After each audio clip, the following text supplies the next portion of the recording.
Hi,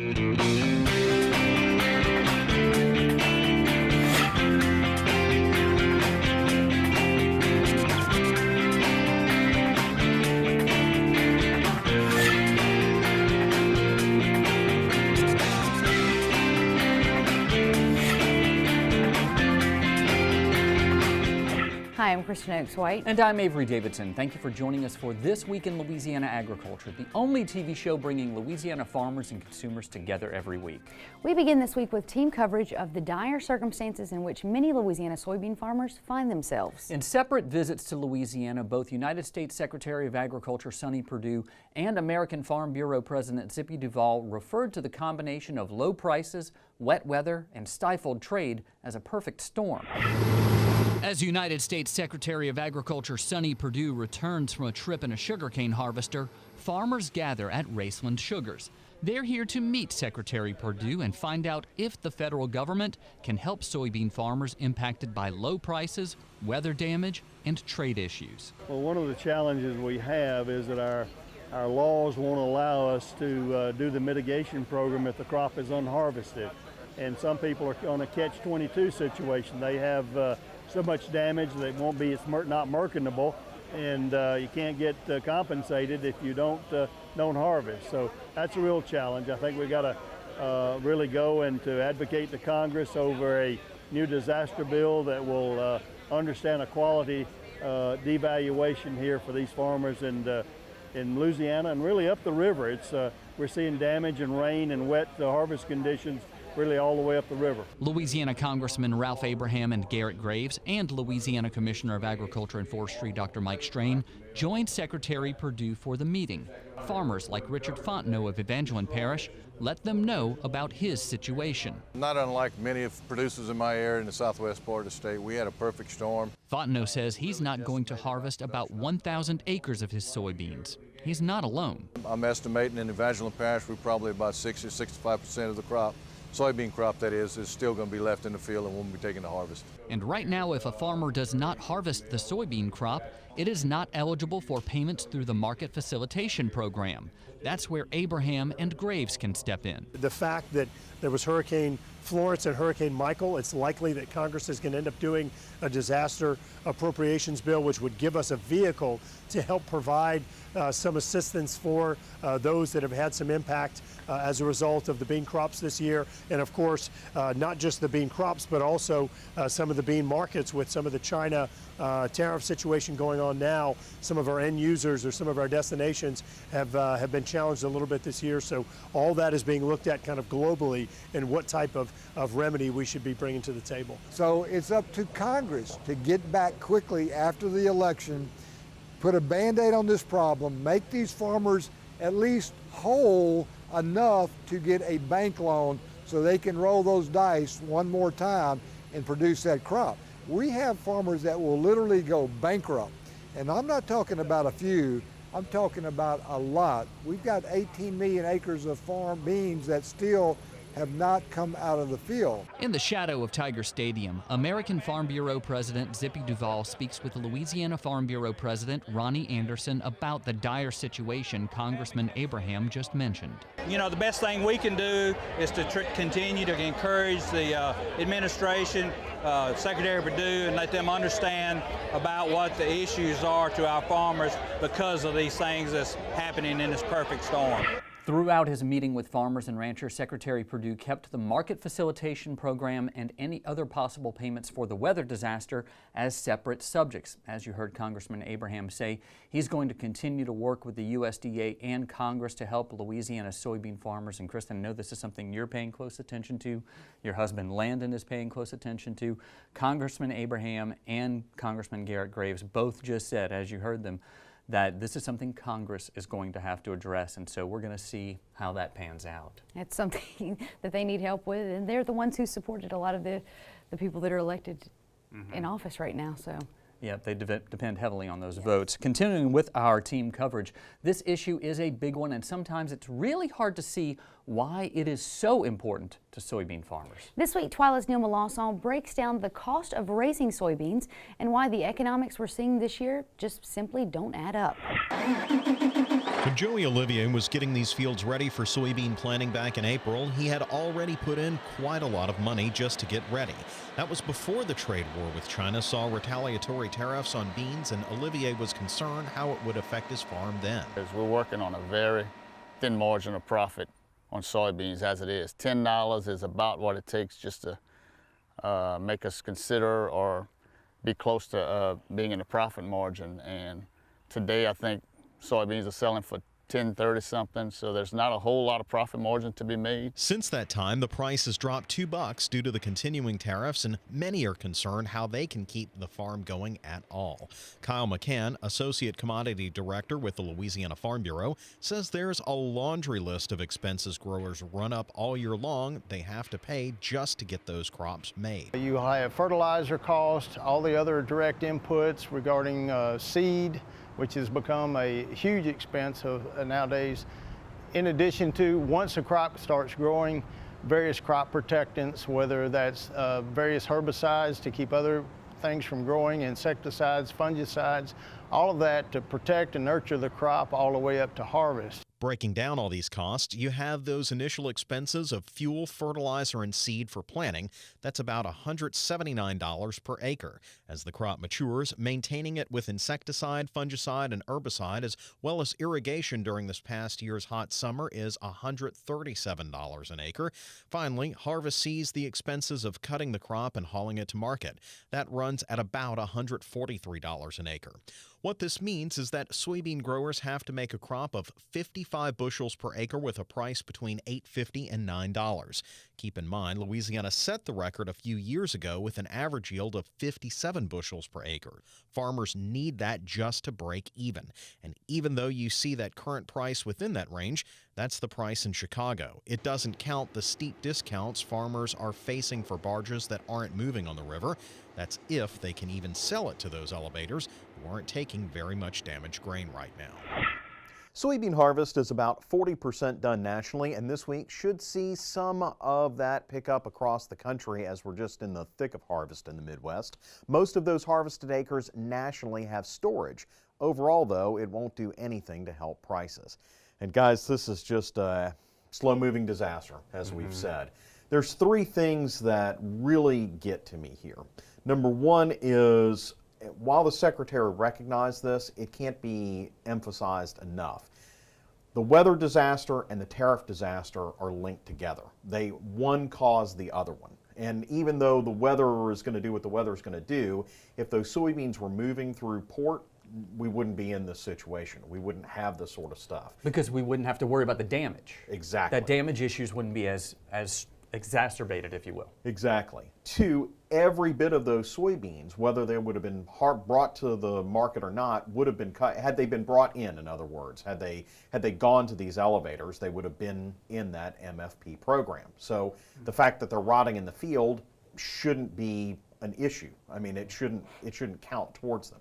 And three, as Congressman Abraham implied, springtime is coming, and that's when all of this is going to really, these chickens are going to come home to roost. These banks are not going to want to loan to our Louisiana farmers who don't have storage, who don't have the economics in place. And I mean, this is, as Congressman Abraham and I talked after that meeting, a national security issue. We have to have farmers bringing in our crop. And I don't think that the administration is quite aware of just how much pain is out there.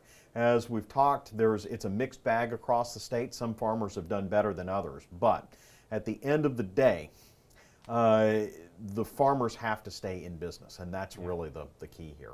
Well, I know that you spend a lot of time speaking with the Louisiana Farm Bureau Grain Marketing Specialist, Greg Fox. What kind of insights are you getting just from your conversations with him? Well, it's, for one thing, there's that big tsunami of soybeans that are coming from the Pacific Northwest. They're being put on trains and they're headed this way.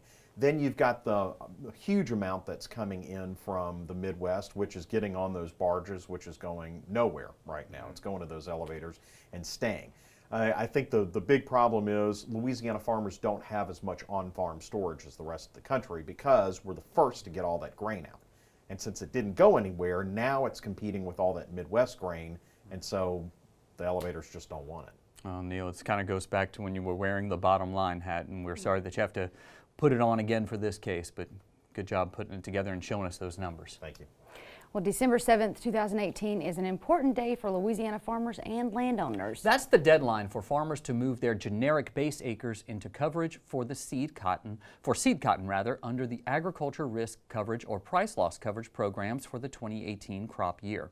Those are the safety net programs established in the 2014 Farm Bill. Louisiana Farm Service Agency State Executive Director Craig McCain says he and his staff have been meeting with farmers and landowners across the state to educate them about the seed cotton program.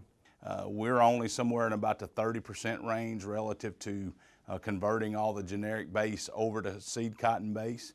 And so there's a lot of work left to do, a lot of activity that will be required in our county offices that do have generic base in the next few weeks. So December 7th is a really important date. To learn more about the open election period for the seed cotton program, go to our website at twilatv.org. There are more than 19,000 places to grab a bite to eat across Louisiana, according to the Department of Health. Some of them are on wheels. As Twila's Tammy Arender found out, there's a new establishment in Ruston that's truly a gate-to-plate experience. As the sun is rising over Ruston, there's already a buzz of activity in this restaurant on wheels. So it's grown and grazed. We are producing food from things that are grown locally, are grazed locally. So local beef, local produce. Desi Bourgeois was born and raised in South Louisiana in Lafourche Parish. He came to Louisiana Tech to study architecture. During college, he worked in a restaurant. It was love at first bite. He changed directions and chose to build a culinary career. After attending culinary school in Vermont, he and his wife decided to bring their passion for food and community back to Ruston. We choose to buy a local product because, number one, we know the quality and consistency of it, we know the freshness of it, and we're able to keep our money local. A lot of those local ingredients come from the Ruston Farmers Market. This way, he gets his pick of the produce. For Desi, it's all about starting his dish with the freshest and best possible product. And it's not just the fruits and veggies, but he gets his meat from the Smith family farm in Doyline. It's important because it spurs economy. It's not only better, but it reinforces local economy. If I give my dollar to Smith Family Farms, they're going to spend that dollar back in this community. Another layer to this enterprise is the reciprocity for other Ruston businesses. Railway Coffee supplies Grown and Grazed with their Java, and Grown and Grazed gives their personal pot pies filled with sweet potatoes, sausage, and a farm-raised egg to Railway Coffee. Ashley Jones, a student at Louisiana Tech, says studying never tasted so good. It has a varied textures and flavors, so it's really good. He and I kind of have the same values and beliefs about just building up local partnerships and having this idea of community over competition. Besides using Smith Family Farms and the Ruston Farmers Market, Tammy says Grown and Grazed gets a lot of their greens from Campty Field of Greens in Natchitoches Parish. In this week's Agritourism Spotlight, we're going north to Dixie, Louisiana, to Dixie Mays Farms. Along with the typical fall agritourism attractions, Dixie Mays has some spooktacular offerings as well. From murder mystery dinner parties like the Ravenwood Masquerade to a young artist music festival, there are a lot of reasons to check out Dixie Mays Farms. They're open 7 days a week, weather permitting, until Halloween, so make your plans quickly. If you're looking for a fright, Dixie Mays is the place for you. Halloween is also sure to be a hit at Dixie Mays Farms, with fun for the entire family happening all day long. There'll be farm tours throughout the day, pumpkin carving, costume contests, the corn maze, or spooky stories with s'mores. You gotta have s'mores when you're doing spooky stories. True. Of course, what would be a Halloween visit to Dixie Mays Farms be without a scare? Boo. You can take a trip through the haunted field of screams, corn maze, or the trail of terror, or even brave the gauntlet to finish off your night. There's even more to do at Dixie Mays this fall, so visit our website at twilatv.org to find prices, directions, and to make your plans to visit Dixie Mays Farms. Still to come on Twila, I won't do boo again, I swear, I'm not gonna scare you. Growing food for people who can't afford to buy it. But first, AJ Sabine takes a stab at finding a great steak in this edition of Feasting on Agriculture. Stay with us.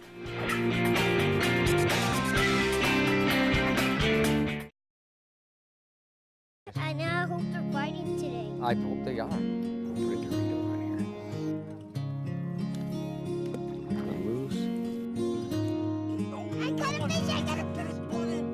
Find your place in the country and the lender who can get you there.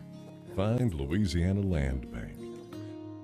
Financing for country homes, recreational property, farms and ranches, and agribusiness.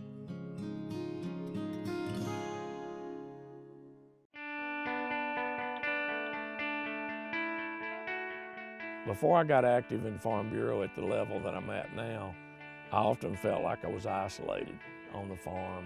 It was just me against the world. Now, with my Farm Bureau family, I got somebody going against the world with me.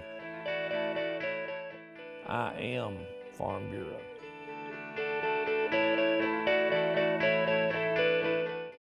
Louisiana oysters, salty, sweet, and delicious. But have you ever thought about what happens to all those oyster shells? Most of them end up in trash cans and landfills. The Coalition to Restore Coastal Louisiana is changing this with its oyster shell recycling program, and you can help by visiting these participating restaurants. It's a simple and delicious way to restore our coast. The shells will then be used to sustain and rebuild oyster reefs. Remember, once you shuck them, don't just chuck them. Before you sweeten your morning joe, before the icing on the cake, before the sugar hits the shelf,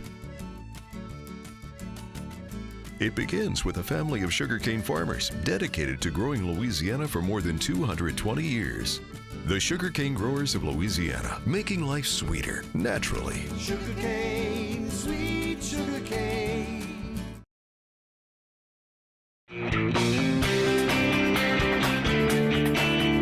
Located in Baton Rouge, Stab's Prime Steak and Seafood is the perfect place for upscale primetime flavor. From marquee cocktails to succulent steaks, our very own AJ Sabine shows us how Stab's unique cooking techniques make the most of Louisiana beef in this month's Feasting on Agriculture. Feasting on Agriculture with AJ Sabine is brought to you by the Louisiana Crawfish Promotion and Research Board, Louisiana Crawfish, ask before you eat, and by the Louisiana Beef Industry Council. Beef, it's what's for dinner. Hey there, folks. I'm AJ Sabine, and welcome to another Beefalicious episode of Feasting on Agriculture. This month, we are here in Baton Rouge on the corner of Old Hammond and Jefferson. And if you're in the mood for a wonderful cocktail or a succulent steak for playtime, work time, or just about any time, you can always find what you're looking for at Stab's Prime Steak and Seafood. Joining us now is Operations Manager for Stab's Prime Steak and Seafood, Mr. Kevin Kimball. And Kevin, you guys are doing something remarkable right here on Jefferson Highway. Well, thank you. We put a lot of time and effort into this concept. Our focus is on farm-to-table, local produce, local products, everything that we can get to bring Louisiana agriculture into what we're doing for business. Which we love because the flavor is so important. In fact, one of my good friends, Mr. Malcolm Tucker, provides some tomatoes to the Stabler family of restaurants. Isn't that right? That's correct. Malcolm's been a great resource for us. His tomatoes are outstanding. We've got a great little local mushroom grower that we use. And you know, prime beef, it's from the Midwest, but those are the feedlots. People don't really understand that Louisiana is a breeder state. That's right. So a lot of the Midwestern beef that we bring back in started off right here in Louisiana on our normal beef cattle farms. Dude, it's like I paid you to say that. That's amazing. You know, that he's absolutely right. Louisiana is a cow-calf state. But tell folks why it's important to partner with local farmers and ranchers to provide the freshest, wholesome, cheapest foods to your customers here at Stab's Prime. When you deal with small business, when you deal with people that you know, it's a phone call and it's a pride level that they have in their product. And when you can talk to the people that are providing the products to you, then you start off with a leg up on the entire industry because you're bringing in the freshest product that you can and starting with great quality to be able to give it out to your guests. If you don't start with good quality, you can't possibly put good quality out on the table. Well, you know, Kevin, since it is October, I know the steak and seafood that you guys serve here at Stab's Prime is scary good. Well, thank you, Kevin. Folks, time to get cooking. Joining us now is Stab's Prime Executive Chef Justin McVeigh. And Justin, tell us about what we're cooking today. Today we're going to cook the our New York strip. It's blackened and served in a skillet with our vegetable of the day, which changes pretty frequently. And that's one of your most popular dishes, right? It definitely is. Awesome. Let's get at it. What are we starting with here? Starting with the strip. We're going to put the blackening seasoning on. Generous amount. That is one good looking steak. Now, how hot is this cast iron skillet? By now, it's probably close to about 800 degrees. Wow. So we're going to carefully put it in there. Why is it important to have a skillet that hot? We get that hard sear, forms a crust on the outside. I wasn't even on there for a minute. No. Yeah, we just keep moving it, just kind of formulating the crust. Next, we're going to do the vegetable of the day. We'll start off with the skillet. So that was a little olive oil and a little butter? A little butter, yeah. Butter for flavor. We're going to let that get a little hot. And how long you'll let that go for? I'm going to let it, just sit and let it caramelize a little bit. Let it hit it with some salt and pepper. Let it cook.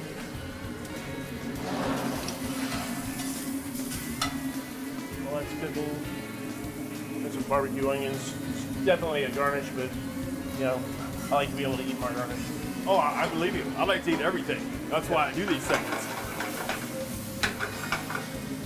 So we have some local tomatoes that we've smoked for 40 minutes. You smoke a tomato? Yeah, and it kind of gives a like a bacon flavor to everything without adding in bacon. Yeah, well. So that smoky flavor gets into the vegetables. I love bacon. Yeah. Now I know one of your tomato growers is a local guy named Malcolm Tucker, right? You get a lot of tomatoes for him, don't you? Right. Yeah, Malcolm's a great guy. And we got some purple cabbage to round out the color scheme. Awesome. Well, look, while that's getting ready to cook off, when we come back, Chef Justin and I are going to wrap up this wonderful steak, and we'll have a wonderful tasting. Stick around. We'll be right back.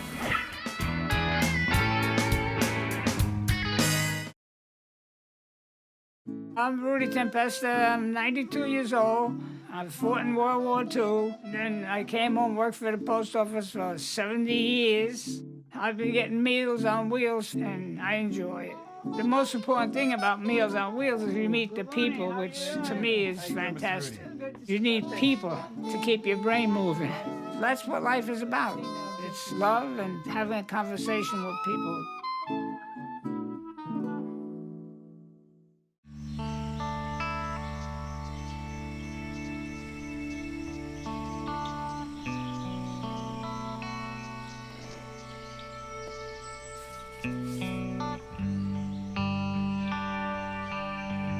This is the moment I knew.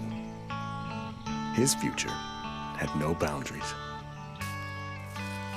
There are some moments only the forest can inspire. Find yours at discovertheforest.org. Landowners are minding the Louisiana forest for our grandchildren.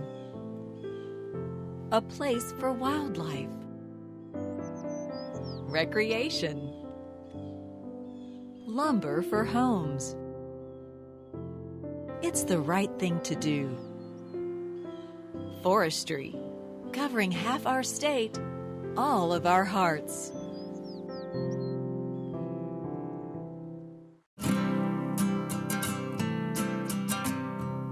Every day across America, excess food is gathered by a network of good people at local food banks, giving hope to millions of children who struggle with hunger. They've earned their wings, and you can too. Together, we can solve child hunger.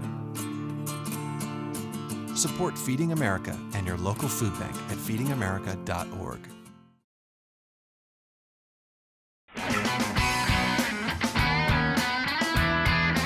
All right, folks, we're back. As you know, this is the most wonderful time of the segment. Joining me again is Kevin Kimball, Operations Manager here at Stab's Prime Steak and Seafood. Kevin, this is a beautiful, beautiful piece of meat that your chef just made. Tell us what we're eating again. This is our signature dish at Stab's Prime. It is a Cajun rub prime New York strip, done in the skillet. Vegetables on the side with these beautiful little smoked tomatoes, and it's exquisite. The skillet, cooking it in the skillet on our high heat intense broilers, locks in that flavor, and it also keeps it in there with the steak. You know, when you cook a steak on an open grill, absolutely. a lot of those juices and flavors, it's just flavors dripping through. So stop it. When you put it in the skillet, it keeps it all right there. It's just a ton of goodness. Preach on, brother. And speaking of goodness, I'm about to dive right hip deep into this wonderful steak. Now, while I go ahead and get down on it, as they say, Kulu the gang would say, tell folks where they can get a steak just like this one. Well, Stab's Prime, we're at 7666 Jefferson Highway, right here in the Bocage area. Hang on. Yeah. Now that's something good, yeah. Go ahead. You can call us at 225-361-0797. You can find us on the web at stabsprime.com. We've got a lot of great Midwestern beef, again, that primarily starts in Louisiana as a breeder state. And so we're happy to bring it to the public. Well, folks, if you want more information about Louisiana beef, Stab's Prime Steak and Seafood, this wonderful cocktail, please log on to our website. And in addition to that, we want to hear from you. If there's a restaurant out there that's farm to table or friendly to farmers, you go to our website at twilatv.org. On behalf of Kevin Kimball, Stuart Poulton, and myself, we want to thank you for joining us. We'll see you next time on Feasting on Agriculture. Feasting on Agriculture with A.J. Sabine was brought to you by the Louisiana Crawfish Promotion and Research Board, Louisiana Crawfish, Ask Before You Eat, and by the Louisiana Beef Industry Council. Beef, it's what's for dinner. Before we leave you today, we want to share our favorite feel-good story we found online this week. Washington State resident David Thompson believes that no one should go hungry, and he's growing food for free to feed his community.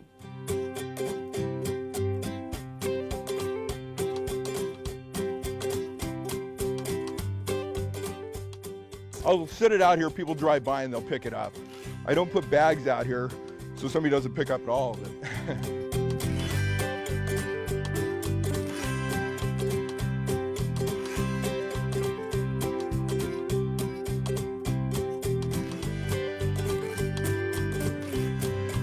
Really, it's hard to get fresh produce if you don't have any money and you're light on money and stuff. I have chickens here, so I give away eggs as well. See, isn't that a good story that boosts you? That was great, and the fact that he's doing that for all the other folks around him in a food desert, that really makes a difference in people's lives. It'll encourage more people to do the same. Well, that does it for this edition of Twila. Next week, we'll bring you an encore presentation of our show. Until then, you can watch all of the stories online at twilatv.org, and be sure to like us on Facebook, follow us on Twitter and Instagram. For all of us here at Twila, thanks for joining us. We hope to see you again right here next week.